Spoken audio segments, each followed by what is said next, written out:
And away we go.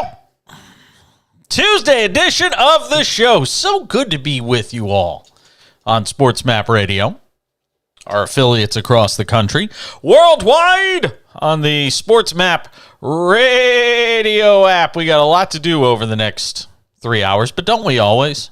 Isn't that the mantra of this show? We say it every night, but it really is true. We got a lot to get to, especially since yours truly, yes, I know, I'm sorry. I had to do it. I had to take a day off yesterday. I know Justin Barbosa, who is our... See, I remembered his last name tonight. Justin Barbosa, who is our producer engineer working out of Houston tonight. I know he missed me. I know. I heard there were tears, Justin. It's what I heard. I heard you were sad. I see. That almost sounds sincere. I had to take the day off, though. We got a busy week ahead. I can actually make an announcement tonight that we will have a special show coming up on Sunday from the Super Bowl. Well, just outside the Super Bowl. We'll be at Desert Diamond Casino, thanks to our friends at playfortickets.com. If you haven't checked out their site, go and check it out. It is exactly what it says, playfortickets.com. Thanks to our friends at Play for Tickets and Desert Diamond Casino, we will be doing the show live from Desert Diamond Casino. And we'll have former NFL players there, a whole bunch of guests, and we will be leading right into the Super Bowl, 3 p.m. to 6 p.m. Eastern on many of these SportsMap Radio affiliates. If you're watching us online, there's just all sorts of ways. But it's going to be fun. I'm looking forward to it. SportsMap Radio, the app, you can listen to the show there. You can watch us on one of our streaming venues. I can't wait. It's going to be so much fun. Looking forward to it on Sunday, 3 to 6 p.m. from the Desert Diamond Casino in West Valley, which is in Glendale, very close to the stadium. So looking forward to doing that. Scott Seidenberg will join us in this hour of the show. He of pregame.com, all things sports betting related to the Super Bowl and maybe some other stuff. He'll join us coming up about 28 minutes from now. We'll get some thoughts from him on the big game. So, with having a few days off, I was just saying this to somebody a few minutes ago. 3 days off for me feels like a week off. We had the weekend, and then obviously I took Monday off, so I wasn't here. But I got to tell you, when I'm off for that extra day, it feels like I've got so much to get into. So I know what you're saying in the back of your mind. Well, stop talking and just get into it already. But just to kind of give you a heads up, I've got so many topics to get into on the show tonight. So I'm going to try and squeeze it all in. If we have anything left over, we'll just get into it on tomorrow's show. But there is so much going on. Obviously, the Super Bowl. And I got an interesting question that I was thinking about. Because, look, we could sit here and do analysis of this game until we're blue in the face. We know both of the teams by now. We know how talented both of these squads are. We know what we're getting from a game perspective. I mean, 2 weeks is entirely too long. I say this all the time. The only good thing about it is you're going to get as close as you can to two healthy teams. So that's the good side of 2 full weeks to wait for the game. But with all of that having been said, it is a long time to kind of sit there and wait for games to be played. But I have an interesting question I want to start the show with. I was reading an interesting article. With regard to Eric Bieniemy and his story. And obviously the offensive coordinator, a huge head coaching prospect in the NFL, who, by the way, teams are just filling jobs. They're not even waiting. So Eric Bieniemy is probably going to be the guy, without a chair when the musical chairs, music comes to an end. He's probably going to be without a job again. But I got to thinking about it tonight. Eric Bieniemy is going to his 3rd Super Bowl in 4 years as the offensive coordinator for Andy Reid's Kansas City Chiefs team. And yes, I know, before I even ask this question, I know the first response is the money. There's going to be so much money as a head coach. All of that's great. And I agree. There is tons of money that comes along with being an NFL head coach. He's probably one of the highest paid offensive coordinators in the league, though, if I had to guess. And I'm sure I can go look it up during the break. But it's an interesting question that I was thinking about today. And if I could ask Eric Bieniemy this question, this is what I would ask. Is it better to be a guy that's gone, to conference championship games, playoff games, 3 Super Bowls in the last 4 years as an offensive coordinator, and just continue padding and building that resume? He's still young. Or if, a couple of years ago he had gotten a head coaching opportunity, or 3 years ago he had gotten a head coaching opportunity.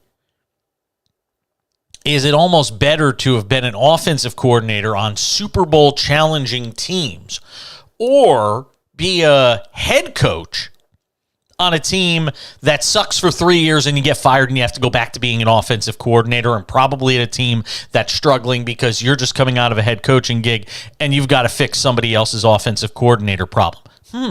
When you think about it that way, and by the way, this is not me saying that teams should be passing up Eric Bieniemy. And I don't know the inner workings of why it is teams are, not waiting for him and seeing if he's available after the season or interviewing him now. It's totally strange that Eric Bieniemy isn't getting looks to be a head coach, like sincere looks to be a head coach. I mean, I guess we still don't know what's going on in Indianapolis. They haven't made anything official yet. But it does make you ponder the question of, is it sometimes just better to be a legendary offensive coordinator? You think of Dick LeBeau as a defensive coordinator all those years in Pittsburgh with the Steelers. Never a head coach. Was always a coordinator. Had a job for 40 years, though. Didn't burn out. Did it forever. And you see a lot of guys who are just these lifetime coordinators. And, maybe they make $500,000, $1 million a year. I could be happy with that. Some people are happy with that. But I wonder if you gave Eric Bieniemy some truth serum and said, Eric, what do you prefer? Eric, what, deep down, is it better knowing that you've got a chance to go to a Super Bowl every year as long as Patrick Mahomes is healthy and you and Andy Reid are paired together? Is it almost better to be in that position than it is to, okay, great, you got the Texans job. Good luck. Good luck with 3 years of losing, and losing badly. Good luck with that, because generally, that's what you're going to get when you got to sit around for 3 years and build something that's basically broken from scratch. They fired the last 2 head coaches in a year. Again, you're DeMeco Ryans.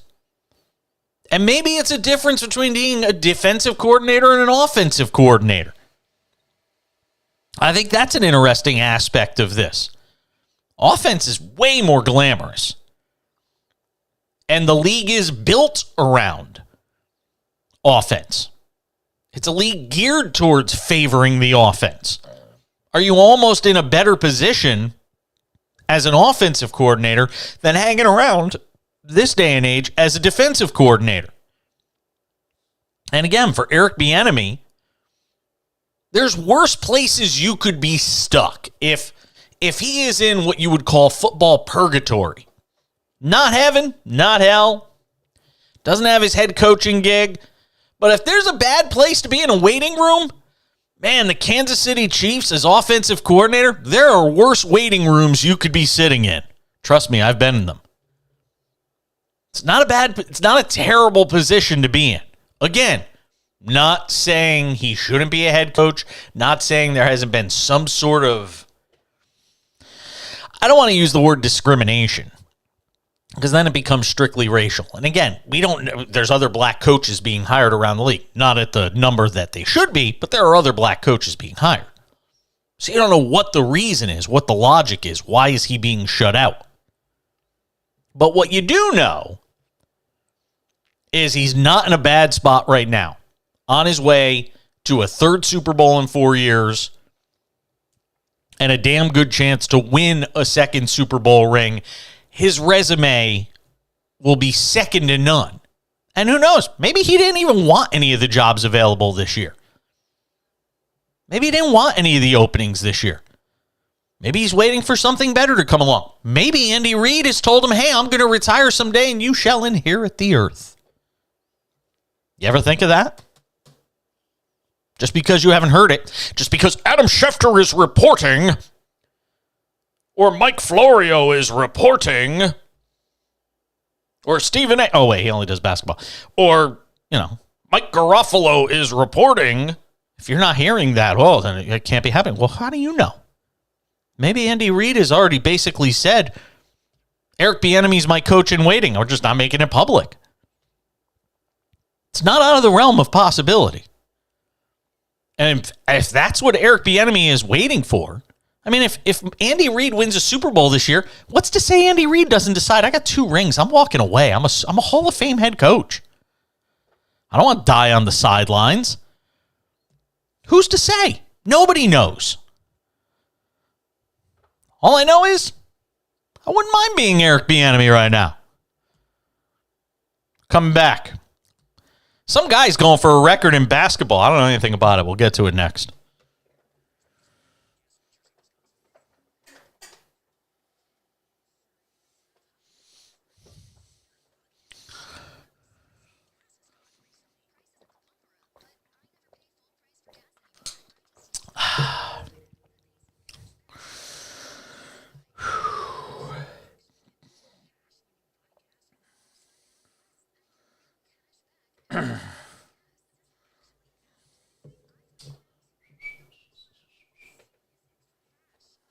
Yeah, by the time this game starts, nobody on the East Coast is going to see him break the most vaunted individual record in the history of the NBA.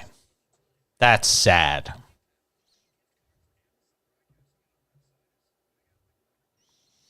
No, but I'm saying on the East Coast, it's 10-12 at night. Let's say he breaks the record. It's going to be almost 1 a.m. It's idiotic. Yay, he broke the record. Half the country might have seen it. Oh, Stan Van Gundy is there. Shoot. I may have to get him on the show tomorrow. I've been holding off on getting him on, but I may have to get him tomorrow. He's a friend. No, Stan's a good friend.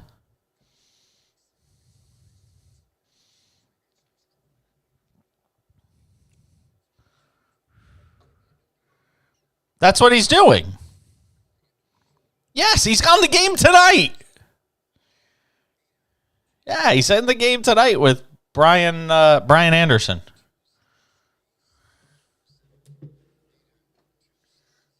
I text him. I think he's all right.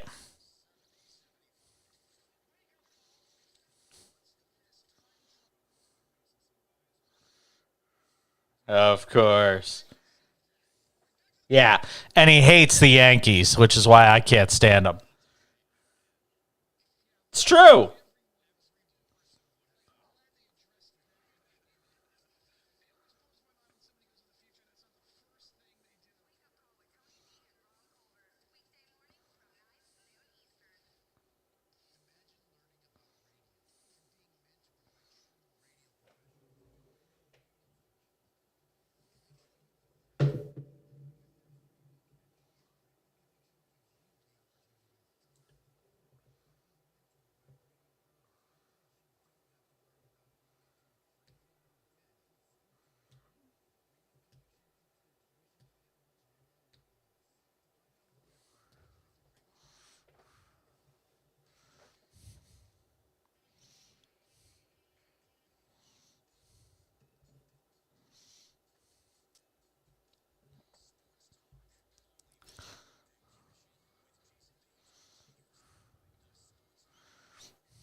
Thank you so much for being with us.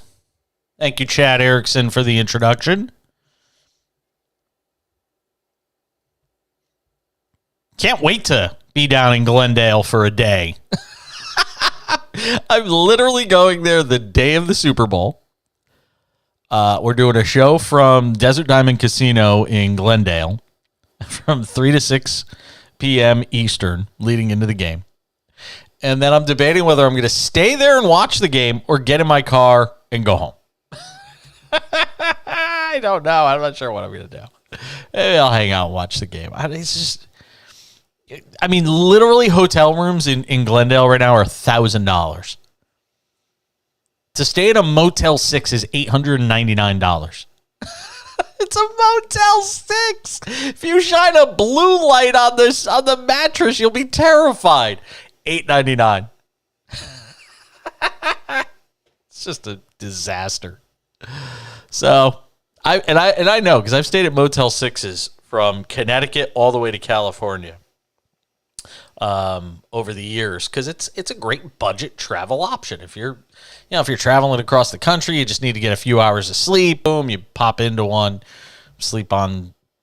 Well, you try to sleep on the mattress, and then you're on your way. But hey, it's economical, except for in Phoenix on Saturday night into Sunday when it's literally almost $900 a room.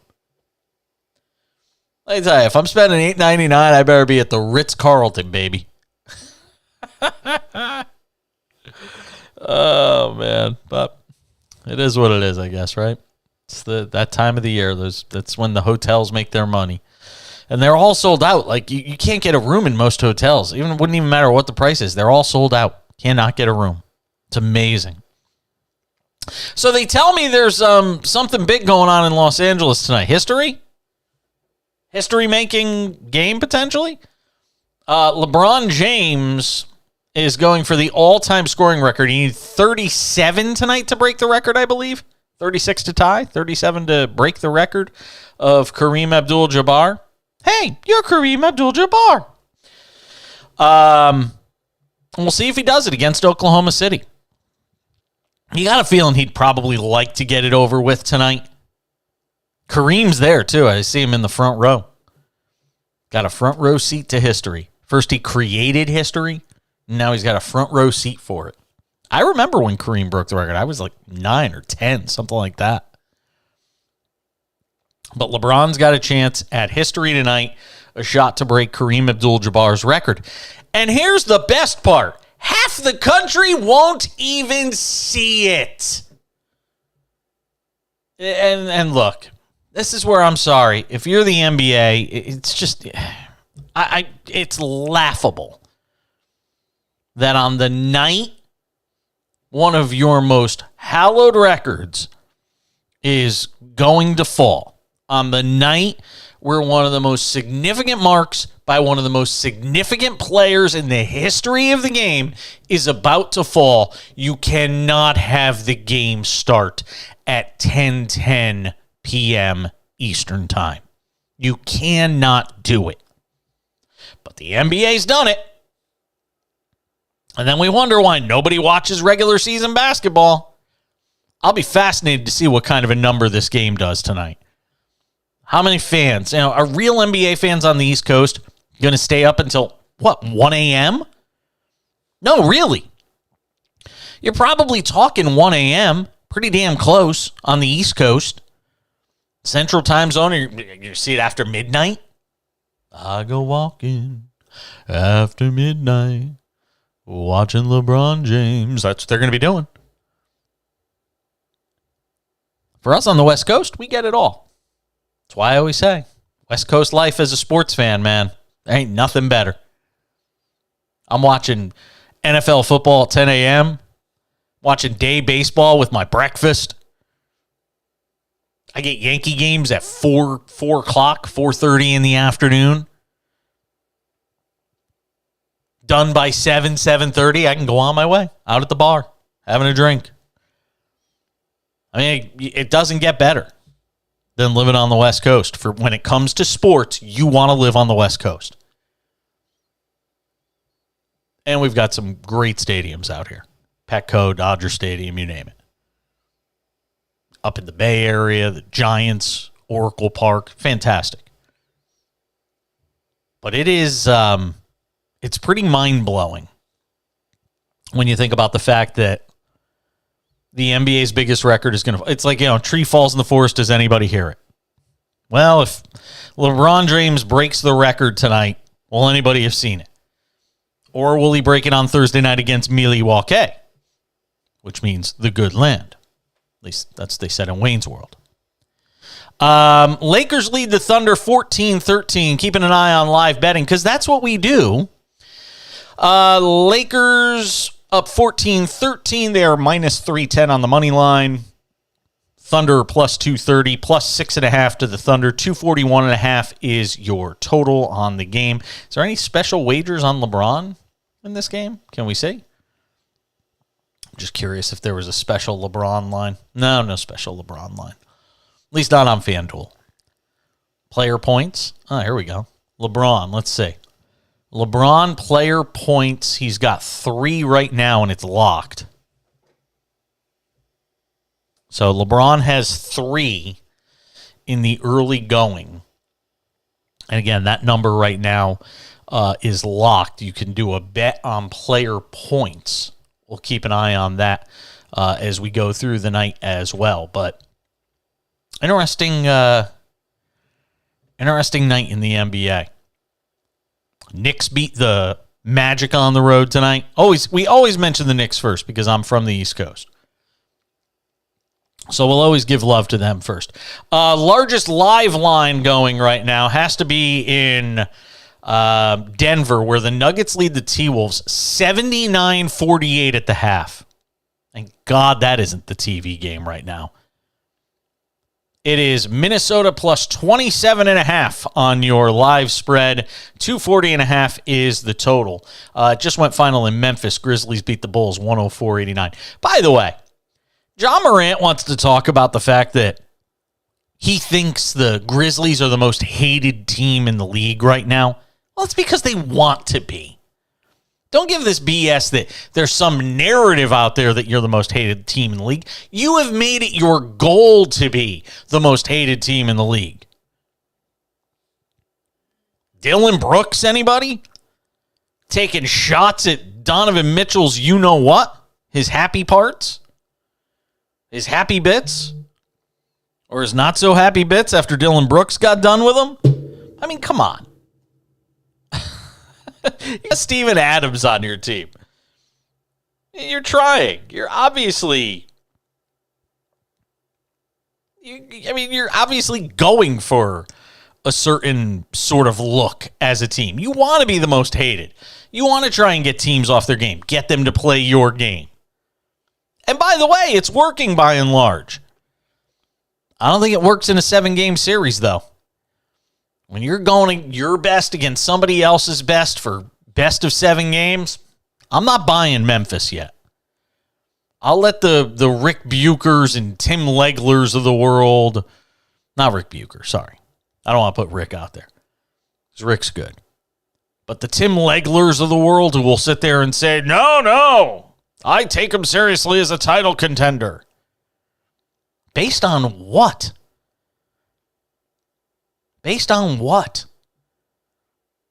Because of the regular season? Half of an NBA regular season? That's what put you there? Oh, well, they went to the playoffs and they pushed the Warriors last year. Listen, till the team gets there, they haven't gotten there. You know, some teams never get over that hump. The Knicks with Michael's Bulls, the Pacers with Michael's Bulls. I mean, the 76ers, you can go on and on. There were a lot of great teams that never got over the hump because of great teams in their conference or, title contenders, perennial title contenders like the Warriors. I mean, I'm not there yet. Sorry. You want to go and put all your eggs in that Memphis basket, knock yourself out. Maybe we'll ask Scott Seidenberg about that if we keep him on for 2 segments tonight. He's coming up in 6 minutes. We'll talk to him. Scott Seidenberg does a great job with pregame.com. Daily podcast that you can check out every morning as well with him. Love Scott. Does great work. Oh, we have a phone number. I'll give it out. 1-800-224-2004. We'll take calls periodically throughout the show. If you got something good to say, I'm listening. 800-224-2004. You want to tweet at the show? Go ahead and do it. At the back page. Again, on Twitter. At the back page. Scott Seidenberg coming up on the other side.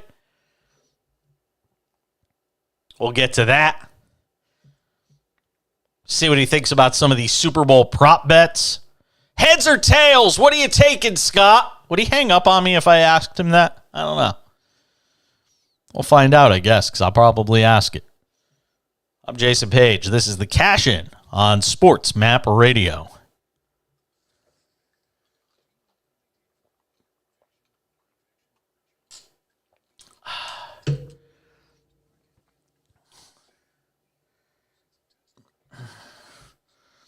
Let me know when you have a minute left. Friday. I'm not joking. Half the reason.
Ba-da.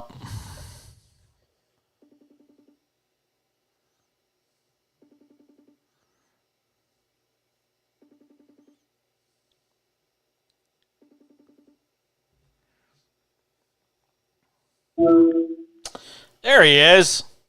What's up? How are you, Mr. Seidenberg? All righty. Getting ready for the big game. The big game. Yes. Yes. The big game. The college basketball system keeps winning. It's now won, I think, 7 or 8 straight games, and I haven't made a dime off of any of them. Why? Because I don't really have money to bet right now, so I have not been betting.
I am a man of my word. Isn't that what the Joker says in one of the Batman movies? I'm a man of my word. And that means Scott Seidenberg is with us, host at pregame.com. He's got a podcast that he was just telling me all about. I'll let him tell you all about it because I can't remember anything because my brains are mashed potatoes. Scott Seidenberg, pregame.com, joining us on the show to talk about Super Bowl betting, and who knows, I'll get him to talk about something else as well. How are you, my friend? There's a football game this weekend? I'll tell you, it's a weird week, though, because normally Super Bowl week, it's a blackout period for everything else in sports. It's like an eclipse.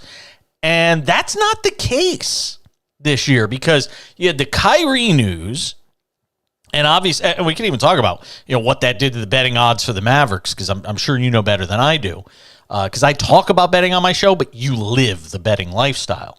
And then you've got LeBron going for the record tonight.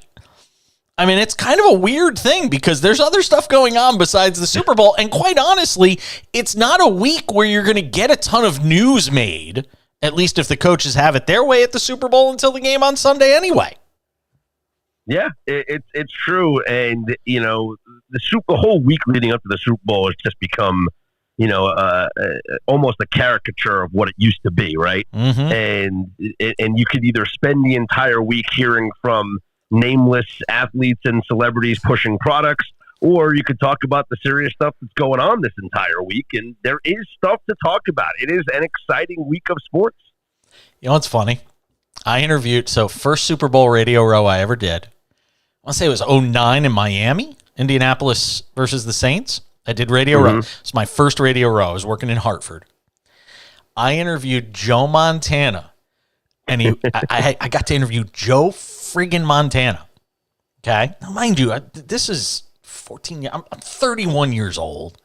I mean, come on, like seriously, I'm interviewing Joe Montana. I barely graduated from East Haven High School, but he's got his PR person there next to him saying, "You got to make sure you get at least a minute and a half on Haas avocados." Swear to God. Yep. Swear to God, man. That is Super Bowl Radio Row in a nutshell. That is all people need to know about Radio Row. And then I got to interview Floyd Mayweather. And when I tell you there were literally like 20 people from his entourage all standing around, you're afraid to ask the wrong question. Somebody's going to beat you down. Like, oh my God. and they're literally trying to drag him away. And I'm like, one more question. Radio Row is insane. I don't know what it's like now because it's literally been 13 years, 14 years since I did that. Versus I didn't really do that much hosting on Radio Row since then. I've been on Radio Row, but not hosting. And people I talked to were like, it's kind of a joke now. No, for me especially, because we talked about going, and I know that other betting shows are there this week. And with our proximity, it would have been a nice drive. I could have driven there. I've been to Phoenix many times since I've been here in Vegas, but it wouldn't serve our audience because with a daily podcast that we do straight out of Vegas AM, available wherever your podcasts are from, and new episodes are Monday through Friday at 5 a.m. Eastern time. It's the morning show that you need. Plug away. Get ready for it's like Radio Row. Betting, yes. But for our audience, we need to talk about the actionable info that you need for that day. Like there's college basketball games. The system has won 8 straight games, by the way.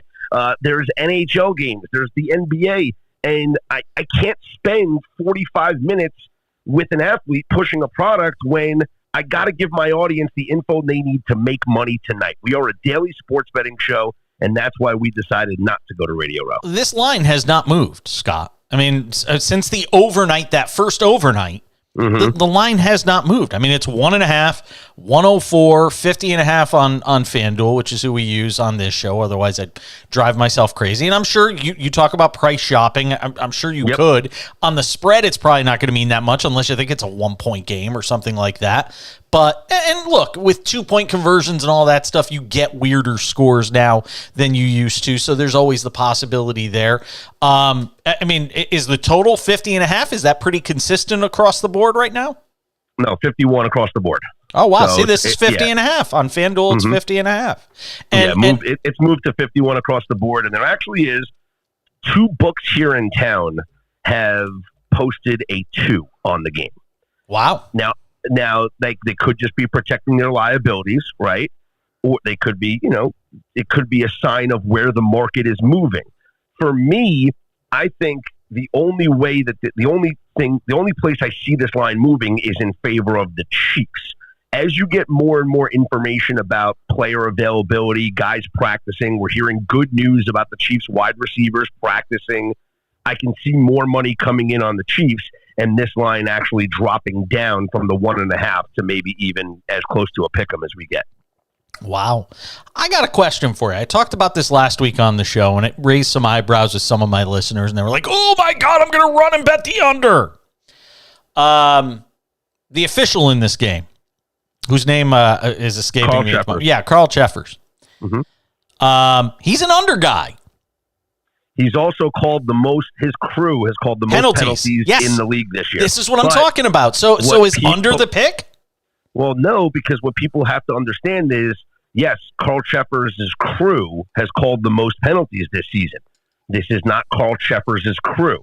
This is an all-star crew. When you get to this point, it's the best of the best officials. So, yes, in the pregame meeting, Cheffers might be telling them what to look for, but this is not the same crew that has worked together all season long. So I throw out the Carl Cheffers crew calling the most penalty stuff. Again, these are different officials. These are not the same guys that he's worked with all season long.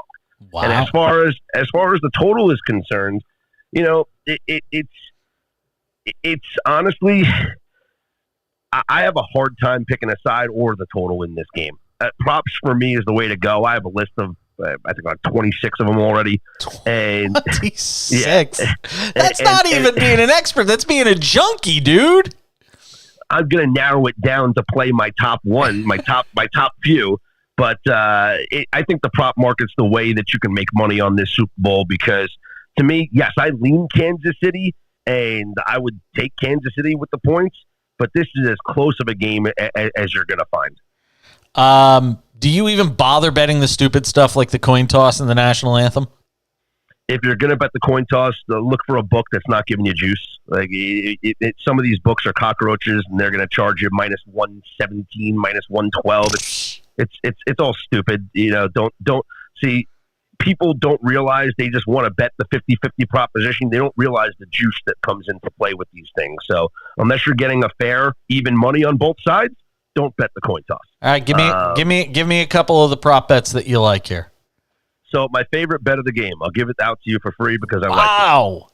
This is the best bet of the game, all right? To get out your pens and papers. Over 1.5 fourth down conversions. Wow, I love it. It's juiced right now at minus 165 or minus 170. I would play it honestly up to 250 because that's how confident I am that there's going to be more than one fourth down conversion in this game. Think about the Eagles. That seems so low. Yeah, the Eagles average a little less than 2 fourth down conversion attempts per game. When it's fourth and short, they're going for it. That quarterback sneak with Jalen Hurts is unstoppable. And if it's a 4th and 3, Nick Sirianni is aggressive. He's going to go for it. And then you throw in the fact that the large possibility that there will be one team losing in the fourth quarter, and they will have the football, likely having to go for it on a fourth down. I think over 1.5 fourth down conversions is the best bet for this game. Wow, that's a great pick. Yeah, I've written that one down because I'll be in Arizona. I'm not in this BS state of California where sports betting isn't legal yet. So I'm gonna have to place that one at the casino there in Glendale. How about another one? Give me one more. I really like the no touchback on the opening kickoff. Now, I know last year it got a lot of publicity because of Pat McAfee. And McAfee explained that what happens in the Super Bowl is that the ball that is used for the opening kickoff is a brand new football. The kickers don't have an opportunity to warm up with it. They don't have an opportunity to break it in. They kick it for the kickoff, and then as soon as the kickoff's over, that ball comes out of the game and is sent to Canton to go to the Hall of Fame. So it's more likely that that ball does not travel as far. Now, last year was played in the Dome, just like this year's is played in the Dome. And last year it was a touchback. But still, what is it? 28 of the last 31 Super Bowl opening kickoffs have not been a touchback.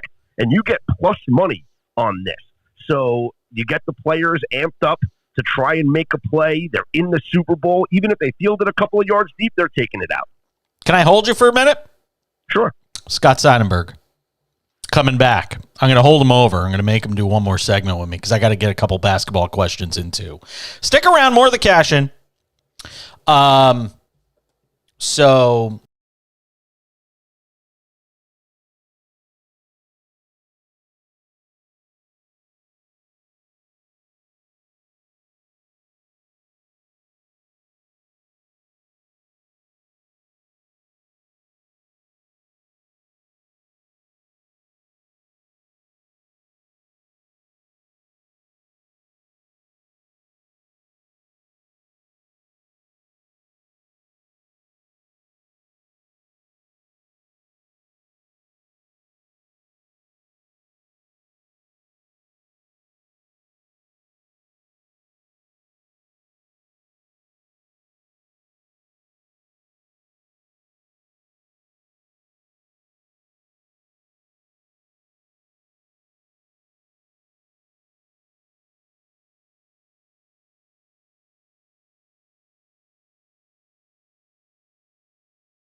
Just arguing with our guest, Scott Seidenberg, which I can do because we used to work together, about the LeBron James quest for, I don't know, whatever the number is, 38,388 points.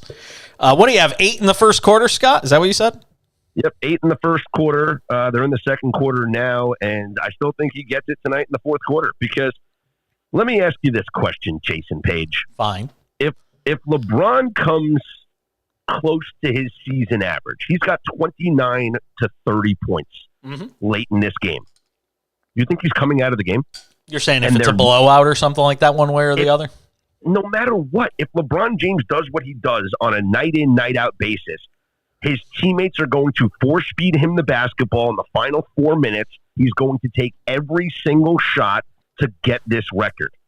I don't understand this logic. It's not the last game of the season, Scott. They've got another game Thursday night on TNT again against the Bucks. Who cares? Yeah, you want to do it in a win, a game that they can win tonight against a Thunder team that gave up 141 points yesterday and already gave up 34 points in the first quarter tonight.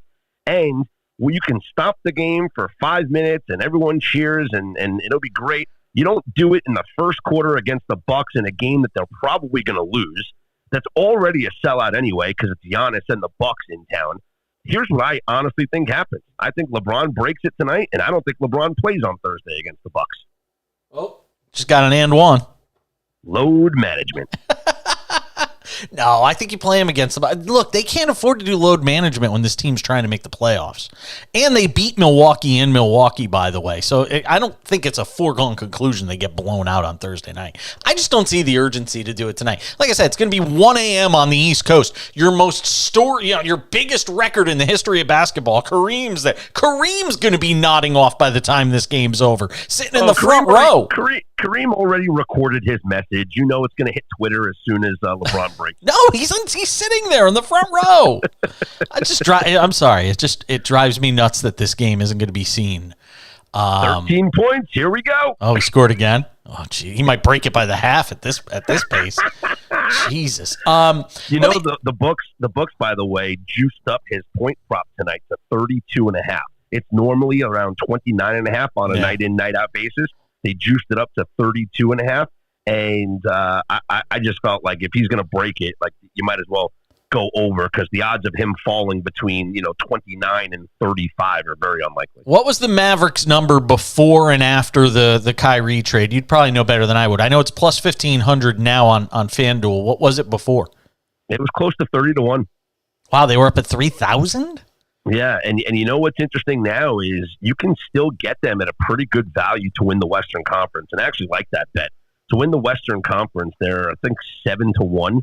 They're plus 600 on FanDuel. And this is why you got a price shop. Yeah, and I mean, I like them at 7-1. I like them at 6-1. But you think about the teams that are ahead of them. Yeah, there's the Grizzlies, the Clippers, the Nuggets, and the Warriors are right there with them. I think with Kyrie now, this team that was very close to doing it last year could very well do it this year. And here's another thing to think about. Does Kevin Durant get traded in the next day or two? Sounds like no.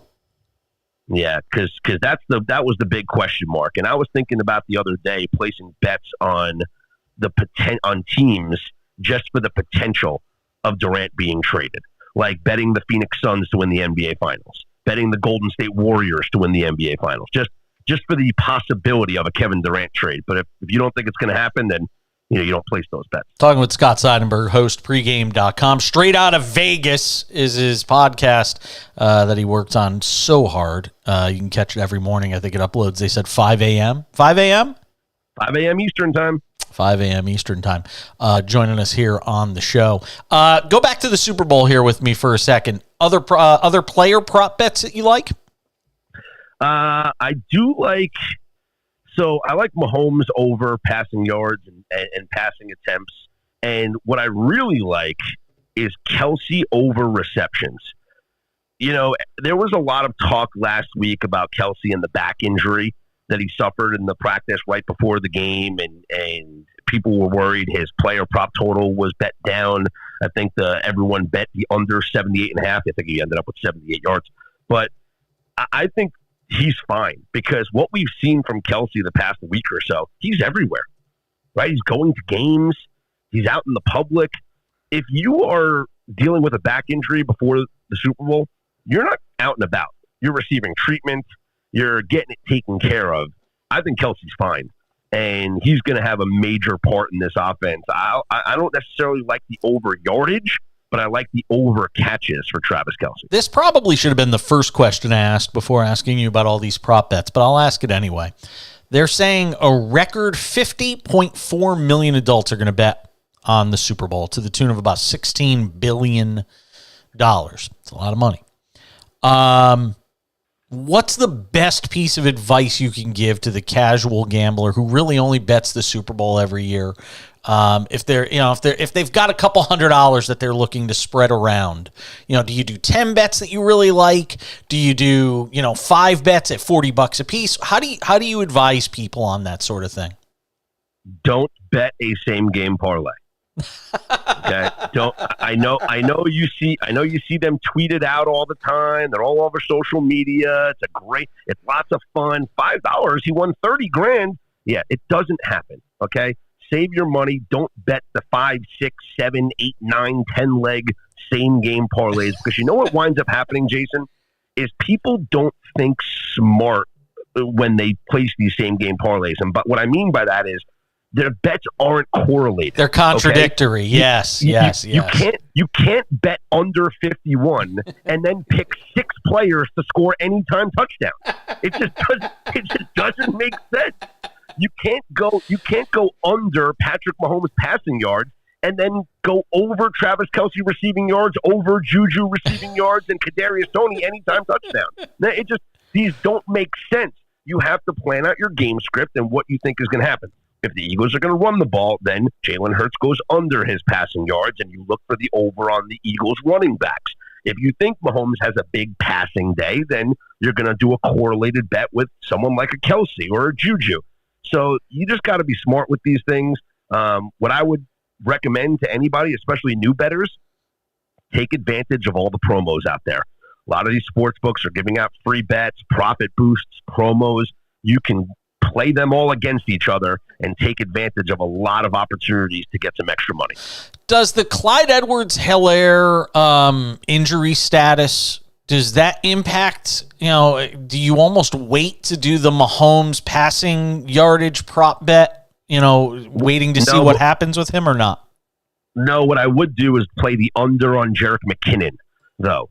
Because if you can still find an under on Jerick McKinnon, if Clyde Edwards-Helaire is going to be active and actually play in this game, we know what Isaiah Pacheco means to this offense.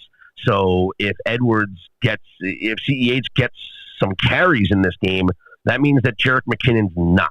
So Jerick 21, right now I see McKinnon at 21.5. And I would play the under. That's the way you got to think about it. Or, another way to look at it is look at Isaiah Pacheco's receiving numbers.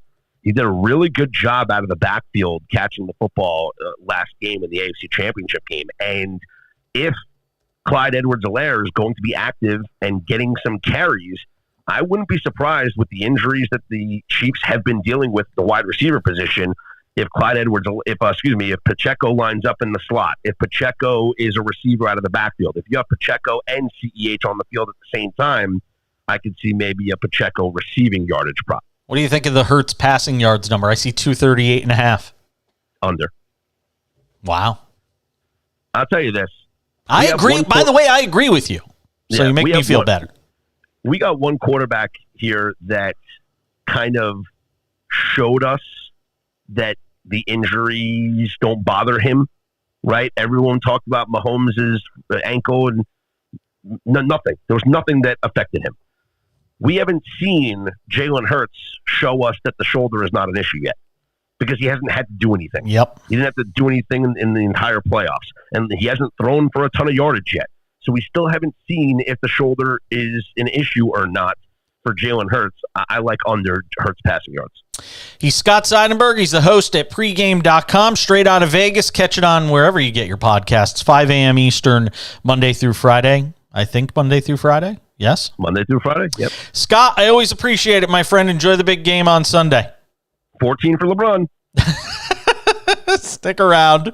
We're coming back. Another hour of the cash-in right around the corner. Oh, man. I miss working with Scott. Dude's good. We got more to do. Another hour of the cash-in right around the corner. We'll keep you up to date on LeBron and a whole bunch more as we continue the cash-in on SportsMap Radio. Yeah, I agree with you on Hurts. My co-host used to be the program director on the Gal station in Houston. Oh, really? Yeah. Yep. Oh, that's funny. 17 for LeBron. Jesus. Why, did you have a bet on? Do you have a bet on him tonight? I took the over 32.5. Oh, Jesus. Yep. Wow. He's getting it. Yeah, he's going to get it. Nobody's going to see it. Except the crew from inside the NBA and Stan Van Gundy. Yeah. I texted Stan. I was like, man, you're a lucky guy. There for history tonight. Shoot, and that means he's probably staying out here because he's probably got to do the game Thursday too. I should go see him. All right, I'll catch up with you. I'll keep you posted as things develop. I do. Have fun. Thank you. Bye.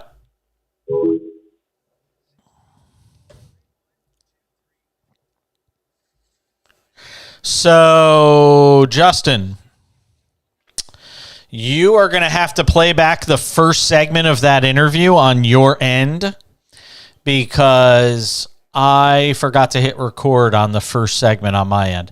I probably could go and get it if I want to.